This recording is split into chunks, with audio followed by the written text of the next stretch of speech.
네, 지금 서울 양평도로 대한노선이 지금 언제 어떻게 결정되는지를 두고 지금 여야가 늘 첨예한 대립을 이어가고 있는데요. 네, 회장님. 더불어민주당 김의겸 의원은 인수위 시절에 대한노선이 만들어졌다고 주장을 하고 있습니다. 김의겸 의원 직접 모시고 자세한 내용을 짚어보겠습니다. 안녕하십니까? 네, 안녕하세요. 네, 안녕하세요. 반갑습니다. 네, 이게 사실은 국힘에서는 지금 이 변경안을 두고 사안을 약간 진실공방 쪽으로 몰아가면서 그렇게 이제 만들려는 양상이 보이는데 애당초 이 문제의 단초가 문재인 정부였다는 이런 주장들을 하고 있는데 일단 어떻게 보시나요? 뭐 이런 주장들. 우선 말이 계속 바뀌었어요. 예. 왜 강상면을 바꿨느냐, 왜 김건희 노선으로 바꿨느냐라고 했을 때 첫 번째 말은 양평 주민들이 요구해서 양평 주민들의 이야기를 듣고 바꿨다라고 얘기를 했어요. 근데 아무도 양평 주민들 가운데서 바꿔달라고 얘기한 사람이 없었어요. 그랬죠. 그러니까 두 번째로 말을 바꾼 게 뭐냐면 양평군청의 공무원들이 요구를 했다라고 네. 이야기를 했습니다. 양평군청의 공무원들이 세 가지 안을 제시한 건 맞아요. 하지만 원안, 네. 양서면으로 가는 게 제일 좋고 김건희 노선은 경제성이 떨어진다라고 이야기를 했어요. 그러니까 이번 세 번째로 또 말을 바꿉니다. 네. 그러면서 민간 설계 회사가 요청을 했다. 네. 이렇게 말을 바꿨기 때문에 이걸 믿어야 되나라고 싶은 거고요. 그리고 이 민간 설계 회사가 문재인 정부 때 선정이 됐다라고 지금 국힘 쪽에서 주장을 하고 있지 않습니까? 문재인 정부가 맞긴 맞아요. 하지만 언제냐 하면 3월 10일에 지금 윤석열 대통령이 당선되지 않았습니까? 네. 그리고 이 민간 용역 회사가 계약된 것은 국토부와 계약을 한 것은 3월 29일입니다. 선거 끝나고 19일이 지난 뒤고 대통령 인수위가 가동된 직후예요. 네. 네.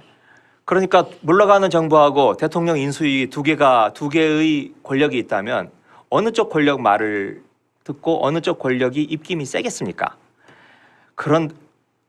일단 거기까지. 그래서 이건 문재인 정부 탓할 게 아니고 실제로 영향력을 발휘하는 인수위가 더 긴밀하게 협의를 했을 거다 이렇게 생각을 합니다. 그 노컷 뉴스 보도에 따르면 민간업체 수정안이 노선 변경에 결정적인 영향을 미쳤다고 하는데 수정안의 발의 주체가 누군가요? 이게 제일 핵심인데요. 네. 네. 아까 얘기했듯이 말이 계속 바뀌더니 민간 설계 회사가 수정안을 만들었다. 김건희 노선을 제안했다. 이거 아닙니까? 자, 그런데 지금 나오네요. 네. 자, 용역 개요. 우리 시청자들도 보실 수 있겠지만 이게 그 민간 회사하고 계약을 맺을 때 했던 그 계약서 내용입니다. 자, 보면요. 용역 현장 종점이 양서면으로 나와 있어요. 딱 네. 찍어서 나왔네요. 네, 양서면 지금 원안으로 나와 있어요. 네네네. 그리고 용역 기간이 360일, 1년 동안의 시간을 주는 겁니다. 그리고 금액은 24억 8천만 원. 그러니까 24억을 주고 1년 동안 본 타당성이죠. 본 타당성 조사를 해라. 그리고 그 대상은 원안, 양서면으로 종점을 만드는 안을 연구를 해라. 이렇게 했는데 이 민간 설계 회사가 이걸 받은 지 50일 만에, 그러니까 숙제를 받아놓고는 50일 만인 아까 3월 19일 날 제가 계약을 체결했다고 하지 않았습니까? 네. 3월 29일이요. 네네. 그런데 50일이 지난 5월 19일에 종점을 강상면으로 바꾸는 게 좋겠다라고 처음으로 제안을 합니다. 업체가요. 업체가요. 그러니까 지금 정리를 하면은 문제의 핵심은 당초 안이 도대체 누가 언제 바꿨냐 이게 핵심인데 국토부 이때 말이 처음으로 나오는 겁니다. 그러니까 국토부 말은 처음에 뭐 국민들이 원했다. 근데 그것도 아니었던 거 네. 같고 공무원이 바꿨다. 네. 그것도 아닌 것 네. 같고 이제 와서 국토부가 대고 있는 핑계는 민간 업체가 제안을 했던 거야. 그런데 그거 문재인 정부 때 임명된 업체야. 이렇게 지금 물타기를 하고 그렇죠. 있는데 선정은 문재인 정부 지금 말기에 의원님 말씀은 선정된 계약은 문재인 정부 말기에 했지만 인수위 출범하고 나서 이제 본격적으로 활동을 했고 그렇죠. 특히 용역이 이루어졌던 계약서, 용역 개요서, 발주서를 보면은 딱 찍어서 양서면으로 되어 있는데 이렇게 시작한 용역이 50일 만에 바뀌었다 이 얘기네요. 그렇죠. 지금 저 지도가 나오지만 빨간 선 저 위쪽으로 올라가는 게 원안인데 50일 만에 이 민간 회사가 저 아래로 저렇게 원래 원안보다 55%나 그 노선이 바뀌는 안을 제시를 했다는 거예요. 자, 이걸 한번 생각을 해보세요. 이 민간 용역 회사는요, 국토부와 도로공사가 주는 용역을 먹고 사는 회사입니다. 그렇죠. 그걸로 돈 벌어 먹고 사는 회사예요. 네. 자기가 스스로 뭘 하질 않아요. 국토부의 지시를 받고서야 움직이는 회사입니다. 을 중에 을입니다. 그런데 국토부가 아무런 지시를 하지 않았는데 자기가 알아서 자기 돈 들여가면서 그것도 50일 만에 저렇게 안을 만들어서 국토부한테 갖다 줬다는 것. 그리고 국토부는 옳다고니 하면서 그걸 받아가지고 김건희 노선을 만들었다는 것. 그러니까 국토부는 공무원이니까 뭔가 핑계, 근거를 만들어야 되지 않겠어요? 네. 그리고 그 핑계와 근거를 이 민간 용역회사한테 떠넘긴 거 아닌가 이렇게 생각이 드는 겁니다. 그러니까 방금 의원님 말씀은 일단은 솔직히 이제 용역사라는 것들은 국토부의 용역을 받는 을의 입장인데 네. 이렇게 계약 용역에 애당초 목적이 양서면이라고 딱 돼 있는데 네. 감히 을이 감히 나서서 을이 정말, 50일 네. 만에 네. 이 본질적인 내용까지 바꿔가는 제안을 이게 했을까 일단 의구심이 든다는 말씀이시네요. 그렇죠. 네. 네. 그 인수위 시절에 노선 변경이 시작됐다에 대해서 구체적인 정황이 있나요?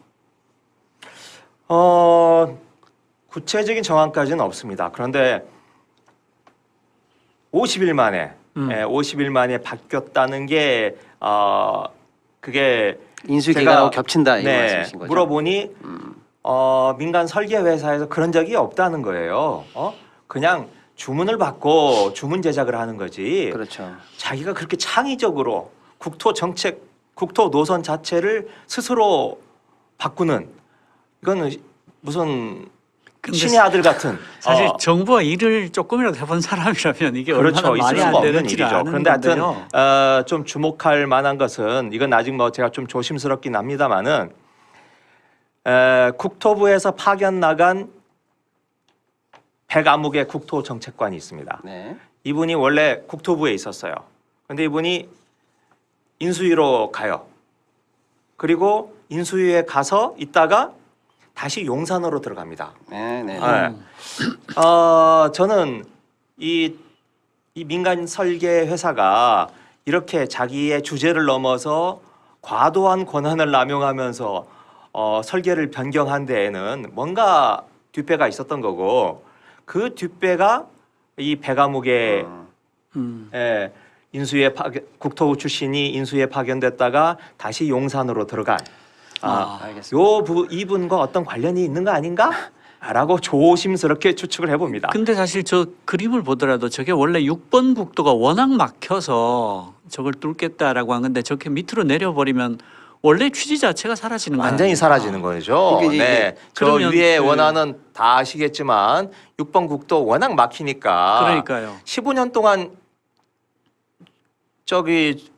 계속 줄곧 저 안이 논의가 됐던 거 아닙니까? 그런데 어느 날 갑자기 대통령이 바뀌고 국토부 장관이 바뀌고 그러니까 노선이 갑자기 저렇게 아래로 7km나 그러니까 내려와서 완전히 다른 길을 만들어 버린 그 거예요. 핵심은 업체가 저런 변경안을 급작스럽게 제시했는데 다 좋다 이거예요. 네. 그래 그렇다고 치자. 네. 그래도 이게 원안보다 더 나았다. 네. 이런 게 있습니까?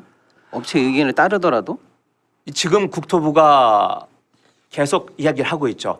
비용도 적게 들고 무슨 상수원 보호도 하고 뭐 마을에 해가 가지 않도록 한다라고 하는 건데 다음 한번 그림 한번 좀 보여주시겠어요? 한번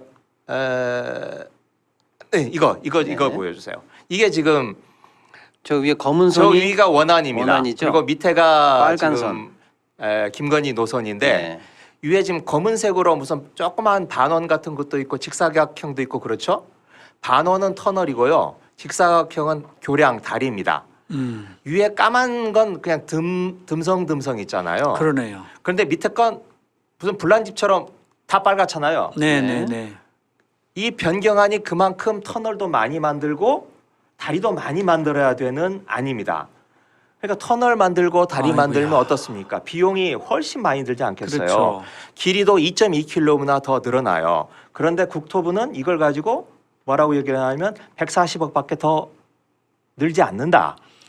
라고 이야기를 하는데 터널 하나 계산을 제가 해보니까 터널 하나 만들고 다리 하나 만드는데 한 5억 정도밖에 안 든다는 게 국토부 주장입니다. 아니 집 한 채 짓는데도 한 5억은 드는데 터널 만들고 다리 뚫는데 그 정도밖에 비용이 안 든다? 도저히 믿을 수가 없고. 그러니까 지금 저 사업이 사실은 애초에 타당성이 안 나왔던 사업인데 네. 겨우 이제 뭐 0점 몇 오버해 가지고 넘어왔는데 이번에 새로 밖에 나는 방금 의원님 말씀하신 것처럼 여러 가지 터널 뭐 교량이 더 많이 늘어나서 오히려 타당성이 더 안 좋을 거다 이렇게 얘기했더니 또 반대쪽에서는 애초 원안은 저 한강 수계를 2번 건너는데 그게 상수도 보호 측면에서는 원안이 오히려 더 나쁘고 지금 새롭게 제시되고 있는 그 변경안이 상수도 보호 측에서는 더 유리하다. 환경적인 측면에서는 더 낫다. 뭐 이런 얘기도 있긴 있던데.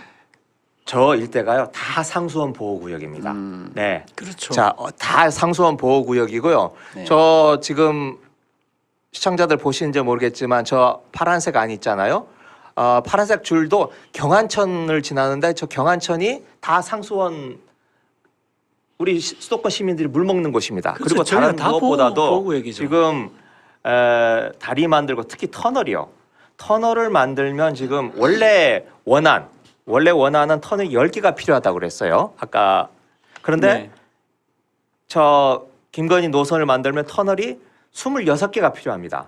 16개나 더 뚫어야 돼요.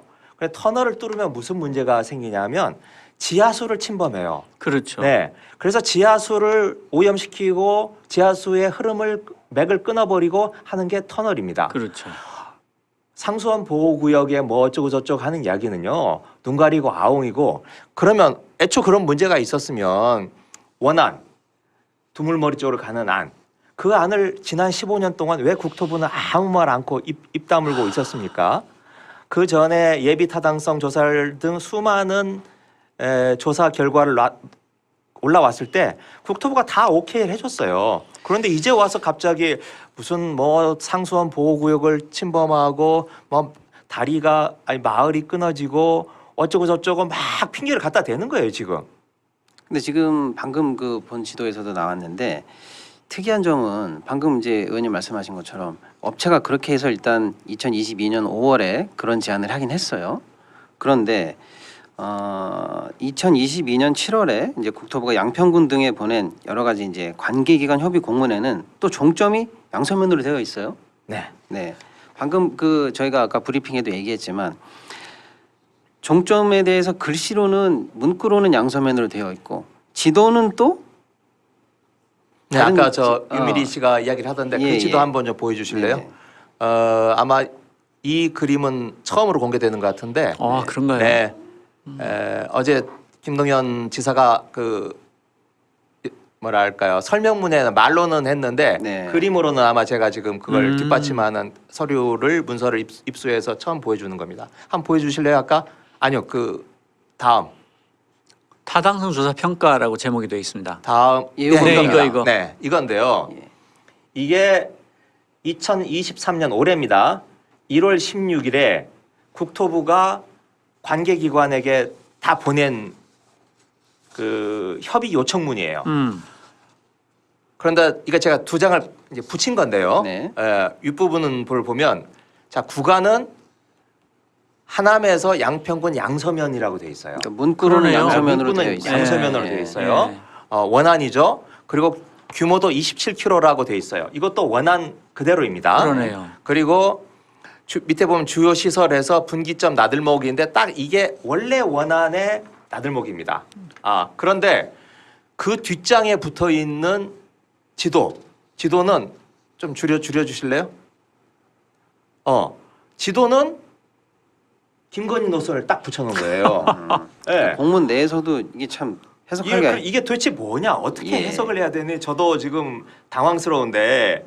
그러니까 어쨌거나 지도로만 보면은 최소한 올해 1월에는 이 변경안이 어느 정도는 완성됐다고 그렇죠. 봐야 제가 되겠네요. 그래서 이건 갑자기 바꾸기 어려우니까 글씨로는 원안을 하고 그림으로는 김건희 노선을 갖다 붙인 거든지 네. 뭔가 하여튼 자기들 내에서도 혼선이 있었던 거 그러면 아닌가. 의원님이 보시기에 정리를 한다면 네. 최초에 그 민간 용역이 착수 보고서를 하고 보통은 1년 정도 지금 용역 기간을 잡았는데 지금 4개월 만에 이 종점을 이렇게 적시하는 공문도 보내고 했는데 4개월이 아니에요. 50일. 50일. 그렇죠. 50일 만에. 그러니까 지금 이 네. 전체적으로 어떻게 흘러왔다고 정리를 해야 될까요? 지금 저렇게. 그래서 예. 이건 뭐 추측입니다. 정권이 바뀌었어요. 3월 10일 선거가 끝난 뒤에 지금 용역 업체가 선정이 되지 않았습니까? 3월 29일에. 네. 저는 그때부터 이 용역 업체는 인수위와 물러가는 정권이 아니라 물러가는 공무원들이 무슨 의욕이 있고 얼마나 일에 대한 열정이 있겠습니까? 물러가는 공무원들이 아니라 새로 들어오는 윤석열 정부 인수위 사람들하고 훨씬 더 긴밀하게 협의를 했을 거다. 그리고 이건 대통령 공약 사항이기도 하고 처가의 땅이 있는 곳이기도 하고 그래서 이때 자기가 주제 넘게 50일 만에 노선을 바꾸는 일을 했고 그걸 근거로 국토부도 차곡차곡 일을 진행한 게 아닌가 이렇게 생각이 되고요. 네. 이건요 아직은 추측 단계인데 이와 관련된 그 서류가 있을 거 아닙니까? 말하자면 국토부가 이 민간 설계한테 뭐라고 보낸 협조 요청문 또 민간 설계업체가 국토부한테 보내고 도공한테 보내고 한 설계 변경안 이런 것들이 있을 거 아니에요. 네. 이걸 달라고 저희들이 이야기를 하는데 노코멘트고요. 하나도 주지 않고 있어요. 그래서 국회 우리 민주당 의원들이 답이 없으니까 국장 과장한테까지 이제 전화를 걸어요. 이 달라. 그런데 전화를 안 받아요 이제. 예. 이런 상황에서 어제 원희룡 장관이 또 일타 강서로 나서가지고 팔고도 붙이고 막 뭐라고 하는데 저는 정말 어쩌면 저렇게 입에 침도 안 바르고 뻔뻔하게 그 궤변을 늘어놓나. 네. 17일 날 국회에서 국토위 현안 질의가 있죠. 네 그렇습니다. 그때 아마 이번에 뭐 길을 바꿔도 100 얼마밖에 들지 않는다라거나 뭐 요구한 당사자가 계속 바뀌었잖아요. 국민이라 그랬다, 군이라 그랬다가 결국 마지막에는 용역업체까지 내려가 있는데 국회 민주당에서 하나씩 문서로 다 확인을 해놓을 필요가 있을 것 같아요. 그러니까요. 그래서 말하자면 네네. 140억이다. 그러면 140억도 처음에 저희들이 요구를 했을 때는 그래서 얼마나 그 김건희 노소로 하면 돈이 더 드냐? 그랬더니 그때는 1천억에 가까운 뭐 980 몇 억이다 이렇게 이야기를 했었어요. 네네. 그랬다가 알겠습니다. 갑자기 140억으로 줄었거든요. 그럼 왜 140억인지에 대한 근거를 알겠습니다. 보여줘야 되는데 아직은 그런 게 시간이 전혀 다 됐으니까요. 네네. 다음 주 국회에서 민주당이 모든 사실을 명명백백하게 밝혀주기를 기대합니다. 네. 잘 들었습니다. 지금까지 더불어민주당의 김의겸 의원과 함께했습니다. 고맙습니다. 네, 수고하셨습니다.